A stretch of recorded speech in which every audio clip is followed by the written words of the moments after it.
Hi YouTube, it's Alan Sagano. I'm the president of ADS Consulting Group, and today's topic is about save and save often. So it's a little bit better now with the current versions of Word and Excel or even Google Sheets. You know, all your changes are saved automatically, or at least they'll be sometimes saved in the background. That being said, we always recommend that you save and save often.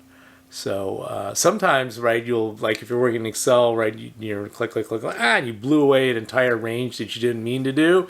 You kind of don't want to save that and go back to the last saved version of whatever it is you're working on. So we've seen some people, work on an Excel spreadsheet or a Word document for hours or an entire day and not save it once, and then they lose power or the internet goes down or acts of God and whatever, and they lose all their work. It's like, wow, really? And they're super upset. And it's like, anyway, I think that it has to happen to you once before hopefully you learn your lesson and save often. So I'm stating the obvious, I hope. But that being said, we just ran into an issue where we had a client that was working on an Excel spreadsheet and didn't save it, and they were super upset because they lost all their changes, and their computer crashed. So anyway, that's our tip of the week. Save and save often.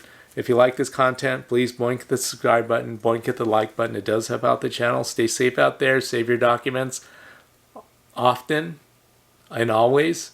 And we'll talk to you soon. Thanks a lot.